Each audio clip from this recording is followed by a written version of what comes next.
Haha, welcome to McDonald's. Do you want the massive extra large combo with the super-sized double cheese and a mega drink?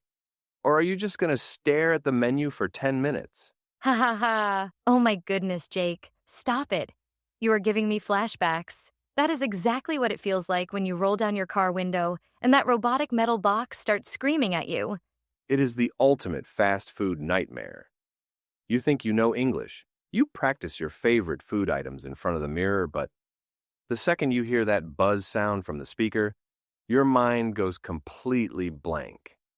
You want a simple coffee, but you end up ordering 5 apple pies and a salad by mistake just to escape the pressure.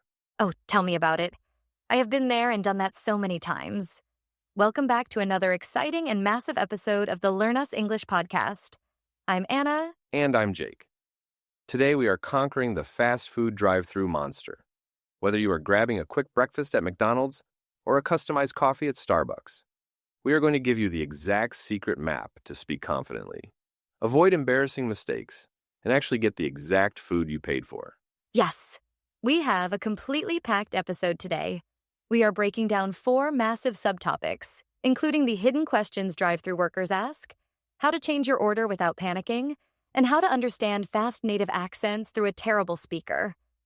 And make sure you hang out with us until the end, because we have our signature word tour and an extensive Say It Better segment to instantly upgrade your casual restaurant vocabulary. Let's roll down our windows and get started. All right, Jake, let's look at the very first step. You drive up, the tires crunch on the pavement, and you stop right next to that big menu board. Before you can even breathe, the worker fires a verbal bullet at you. Oh yes, a fast food bullet. It sounds like a blur of words, something like, "Hey, welcome to Starbucks. What can he get start Ed 4i out today?" Wow, exactly. It is so fast because they are on a strict timer. Their managers check how fast they move cars. So, when intermediate learners hear this super fast sentence through a low-quality speaker, they feel like their brain is an old computer trying to load a massive 4K movie. It completely crashes. The blue screen of death, right? But here's the secret translation.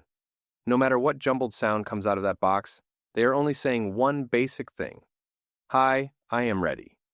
Tell me what you want to eat or drink. That is a great way to think about it. You don't need to translate every single word they said. You just need to trigger your own response. But here is where people make a huge mistake. They start with long, beautiful, polite essays. They say, "Good morning, my dear friend. I was thinking that today I might enjoy a small cup of hot liquid. Perhaps coffee if you have it." Ha ha! No, please don't do that.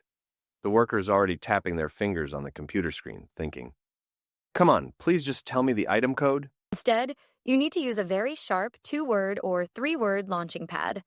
My absolute favorite is, "Hi, can I get a," or, "Hi, I'll have a." Simple, clean, and beautiful. Let's look at the pros and cons of using the short launching pad strategy instead of complex sentences. Let's break it down. The pros? It immediately tells the worker that you are ready. It uses standard words that match the buttons on their computer cash register. It gives you immediate control of the conversation, and you don't have to worry about complex past tenses or polite conditional structures like, "Would it be possible for me to acquire?" And the cons? To some learners, it might feel a little bit too direct or almost rude. In some cultures, you must have a long greeting before asking for things. But in the drive-thru culture of the US, UK, or Canada, speed is the ultimate form of politeness. The faster you order, the happier the worker is. Let's give a real example. If you want a basic breakfast, you just say, "Hi, can I get a sausage McMuffin and a medium hot coffee, please?" Boom. Done. Notice how you added please at the very end. That single word does all the heavy lifting for politeness. You don't need fancy grammar. You just need a friendly tone and a please. But what happens if you pull up to the speaker and you aren't ready? Your passenger is still looking at the menu or you are trying to read the prices. Jake, what do people usually do here? Oh, they usually stay completely silent. They freeze, and the worker keeps saying, "Hello, hello, anyone there?" Which makes the driver double panicked. Oh, it's like being stuck in a box with a ticking bomb. Instead of staying silent, you must use a placeholder phrase. Just say, "Hi, give me just 1 second, please." Or, "I need a moment to look at the menu." That is an absolute lifesaver phrase. The worker will usually respond with, "Sure, take your time." That instantly buys you 10 or 15 seconds of pure peace to organize your thoughts and read the menu without a ghost screaming at you from the metal box. Now, let's drive away from McDonald's and park at a Starbucks drive-thru. This is where intermediate English learners face a completely different beast, the size monster. Oh, Starbucks is a whole different language, Anna. They don't even use normal words for sizes. Ha ha ha. Yes, the sizes at Starbucks are hilarious and confusing. In a normal world, we have small, medium, and large. But in the Starbucks universe, they decided to be unique and fancy. This was back when I was visiting a fast food chicken place. I ordered a chicken tender basket. The worker asked me through the speaker, very fast, "What sauce do you want with that?" "We have BBQ, honey mustard, ranch, or buffalo." A classic multi-choice question. What did your brain do? Oh, my brain completely locked up. I didn't want to sound slow, so instead of choosing one of those options, my mouth just said the first word that popped into my head from my childhood. I said, "Ketchup." Ketchup with fried chicken tenders? That's not a crime, but it's definitely a bit basic. But wait, it gets worse. The worker got so confused because they don't keep ketchup at the sauce station. He said, "Wait, you want regular tomato ketchup instead of our premium sauces?" He sounded so shocked. I felt so embarrassed that I said, "No, forget it, no sauce." So I had to eat completely dry chicken tenders in my car while crying a little bit.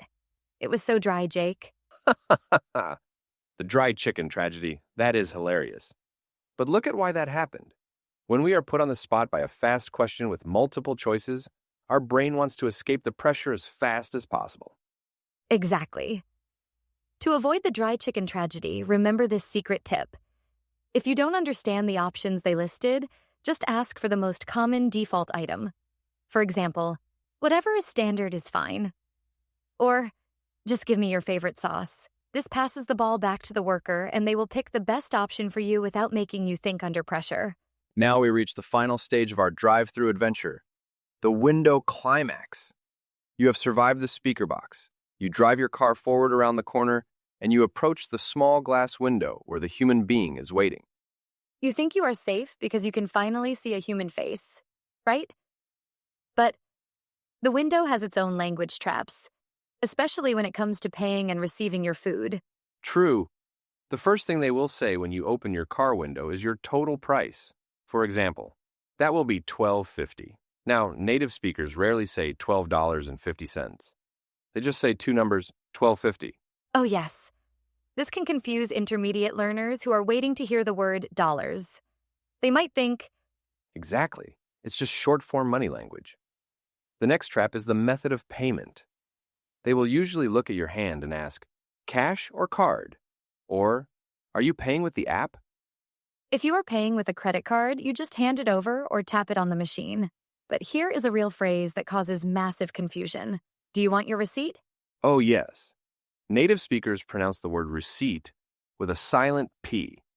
It sounds like receipt. Many learners look for a word that sounds like a recipe or paper.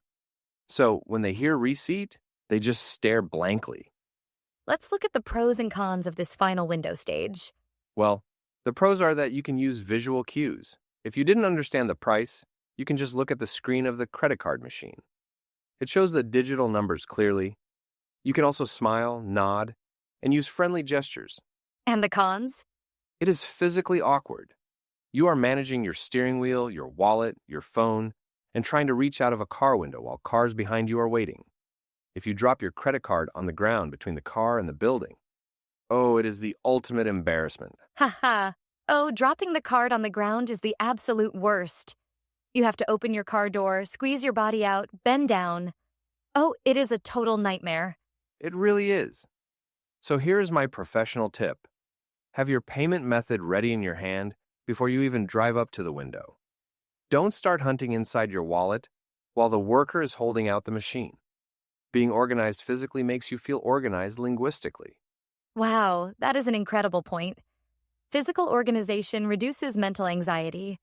And if they forget to give you something, like napkins or straws, don't be afraid to ask before you drive away.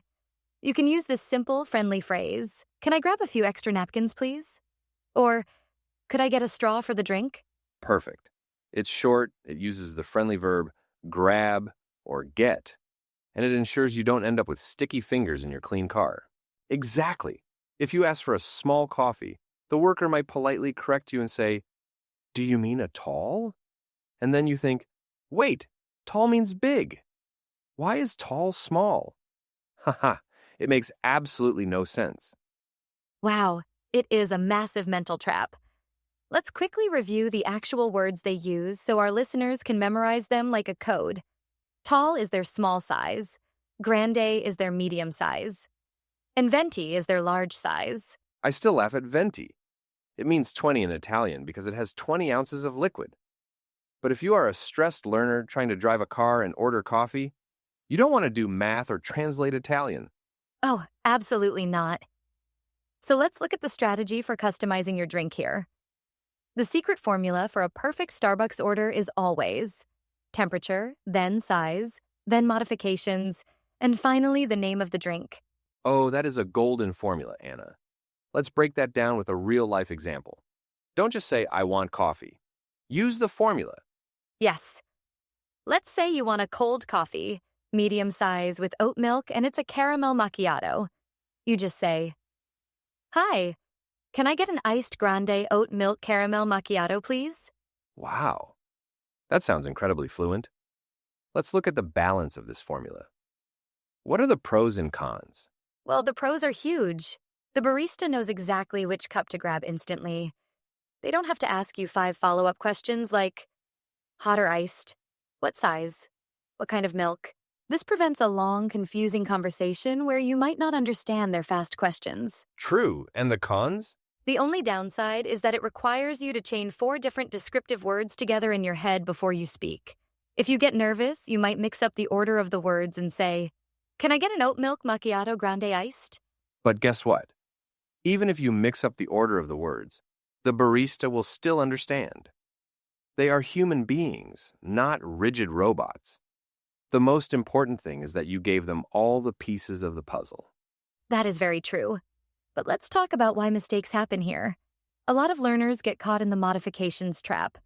They want to change the sugar, change the milk, add extra ice, and put caramel drizzle on top. They create a script that is 10 lines long. Oh, I have seen people do that, and it always ends in disaster. If you are an intermediate speaker, keep your modifications to a maximum of 1 or 2. If you change too many things, the probability of a language misunderstanding goes through the roof. Haha. Let's share a quick failure here, Jake. Have you ever had a drive-thru customization disaster? Oh, absolutely. This happened to me a few years ago when I was traveling. I was exhausted driving late at night, and I pulled into a coffee drive-thru. I wanted a regular black coffee with just a tiny splash of cream. But because I was rushing, I said, "Can I get a large coffee with extra cream?" Oh no. Extra? What did they give you? Anna, they gave me a cup that looked like pure white milk. It tasted like melted vanilla ice cream with a tiny drop of coffee. It was absolutely disgusting. And because I was already on the highway, I couldn't go back. I had to drink warm, sweet milk for a 3-hour drive. It was miserable. Haha, the vanilla milk disaster. See, even native speakers mess up the proportions when they don't use precise words. For intermediate learners, if you want just a tiny bit of milk or sugar, use the word splash. For example, a medium coffee with a splash of milk. It sounds incredibly natural and native. Now, let's move to our third major topic. You have successfully said your main order. You think the hard part is over? You start to relax. But suddenly, the speaker box comes alive again with a rapid-fire question. Oh, this is what I call the unseen interviewer. You cannot see their face, so you cannot read their lips or body language. You are relying 100% on your ears through a bad audio connection. And the most common follow-up question at places like McDonald's is, Do you want the meal or just the sandwich? Or is that the combo or just the item? This question trips up so many people. They hear meal and sandwich, and they don't know the difference. A sandwich or individual item means you only get the burger. A meal or combo means you get the burger, a side of French fries, and a drink. Another classic bullet question is, will that be all for you today? Or anything else besides that? When learners hear, "Will that be all?" they sometimes get confused by the grammar. They think, what does all mean here? But it simply means, are you finished ordering? Exactly. So, how do we answer these follow-up questions smoothly without stuttering? We use two definitive closing phrases. If you are done, you say, "Yep, that's all, thank you." Or, if you want to add something quickly, you say, "Also, I add a..." Let's look at the structural balance of handling these follow-up questions. The pros, using a phrase like, "Yep, that's all. Thank you," instantly signals to the worker that they can close your order file and give you the total price. It prevents them from asking more questions, which reduces your talking time and cuts down on potential stress. And the cons? Well, you have to actively listen to their choice. If they ask, "Do you want apple pie or a cookie with that?" and you just say, "Yes," it creates a funny, awkward silence because you didn't actually choose. Oh, that happens so much. Do you want sauce? Yes. Which sauce? Yes. It becomes a comedy show. Anna, what is your personal drive-thru disaster story? Come on, share it with the listeners. All right, everyone, it is time for our absolute favorite segment of the show, the word tour. Let's intentionally slow down our pace and review some fantastic keywords that we use naturally in today's conversation. These are great practical words that you can use in daily life to make your English sound smooth. Word number 1 is the adjective crackly. We use this to describe the sound of the drive-thru speaker box. Crackly means making short, sharp, rough noises that make it difficult to hear clearly. Either we can say, "I could barely understand the worker because the speaker box was incredibly crackly." Or we can say, "The old radio gave a crackly sound whenever the weather was bad outside." Word number 2 is a fantastic verb, to customize. We use this when talking about adding different types of milk or syrups to your Starbucks coffee. To customize means to change something to fit your personal preferences or specific needs. Either we can say, Starbucks allows you to customize your drink with different flavors and dairy-free options. Or we can say, he decided to customize his new car by painting the wheels bright black. Word number 3 is the noun launchpad. We use this as a metaphor for short phrases like, "Can I get a..." that help you start your sentence easily. A launchpad is a starting point or a solid foundation that helps you launch into an activity smoothly. Either we can say, learning basic greetings can act as a great launchpad for having longer conversations in English, or we can say, the small internship served as a professional launchpad for her corporate career. Our fourth word is a great noun, modification. We talked about the modifications trap at coffee shops. A modification is a small change or adjustment made to something to improve it or make it different. Either we can say, the chef was happy to make a quick modification to the meal by removing the onions. Or we can say, the contract required a minor modification before both business partners could sign it. Word number 5 is the adjective definitive. We use this when discussing clear closing phrases that show you are finished ordering. Definitive means firm, final, clear, and leaving no doubt or confusion. Either we can say, he gave a definitive answer of no when they asked if he wanted extra dessert. Or we can say, we need a definitive headcount of guests before we can order the party food. Word number 6 is the noun proportion. Jake used this word when describing his terrible coffee disaster where they added way too much cream. Proportion means the correct or balanced relationship between the sizes, amounts, or quantities of different things. Either we can say the recipe was perfect because the proportion of sugar to flour was exactly right. Or we can say if you mix too much water into the paint, you will ruin the proportion and the color will look faded. Either we can say, please keep your store receipt in case you need to return the clothing item next week.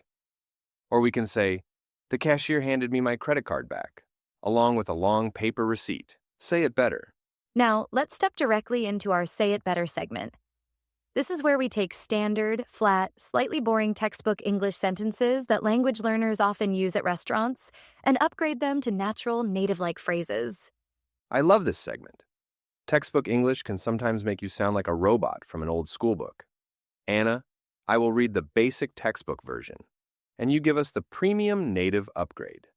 Sentence number 1. Textbook version, give me 1 burger and 1 water. Oh, wow. Saying give me sounds incredibly blunt, almost like a demand in a movie. The professional native upgrade is, hi, can I get a burger and a bottled water, please? This works so much better because can I get turns a harsh demand into a polite, warm request. It sounds friendly and shows respect to the worker. Beautiful. Sentence number 2. Textbook version. I want to change the milk to oat milk. The textbook version is grammatically correct, but a more fluid native way to say it is, could I swap the regular milk for oat milk? The verb to swap means to exchange one thing for another. Native speakers use swap constantly when altering ingredients in a meal or a drink. It sounds light, fast, and natural. Excellent phrase. Sentence number 3. Textbook version. I do not want any more food items, thank you. Haha. That sounds like a legal statement, Jake. If you say that at a drive-thru speaker, it sounds way too formal. The native upgrade is, yep, that'll do it, thank you. Or, that's everything for today. These short phrases are the universal signal at American drive-thrus that your order is complete. It has a beautiful rhythm to it. It really flows naturally off the tongue. Sentence number 4. Textbook version. Please repeat your sentence because the audio machine is bad. Upgrade. Sorry, you're breaking up a bit. Could you say that again? Why is this better? Saying the audio machine is bad sounds awkward. The phrasal verb to break up is the exact phrase native speakers use when an electronic voice is crackly or cutting out due to a poor connection. It shows you understand modern idiom style. That phrasal verb is a total game changer. Sentence number 5. Textbook version. I will pay money using my credit card. Upgrade. I'll pay with card. Or, I'll just tap my card. You don't need to say the word money because the cashier already knows you are paying with money. Saying, I'll pay with card, or mentioning the action, I'll tap is short, crisp, and matches exactly how fast real-world transactions happen at the window. They absolutely do. Well, everyone, that brings us to the very end of today's deep dive into fast food and coffee shop drive-thrus. We know that talking to a crackly metal speaker box while managing a car can feel incredibly stressful. But remember, you have the launching pads, the Starbucks size codes, and you have the secret tips to stay completely calm. Now, we want to hear directly from our incredible community of learners. We have a specific question for you today. What is your absolute favorite item to order at a drive-thru or coffee shop? And have you ever had an embarrassing language mix-up while ordering it? Drop your answers and stories in the comments section down below. Jake and I are going to personally read through your responses, laugh along with your funny stories, and reply with some tailored encouragement and vocabulary tips. If you found today's long episode helpful and feel a little bit more confident about pulling into the drive-thru lane next time, please smash that like button, subscribe to the English Leap podcast channel, and hit the notification bell so you never miss a lesson with us. And if you want to keep expanding your casual, daily life English conversation skills right now, just click right here on our very next video, where we break down the absolute best secrets and phrases for navigating supermarket shopping and checking out like a native speaker. See you right over there in the next video. Goodbye, everyone. Bye. Keep learning, keep leaping.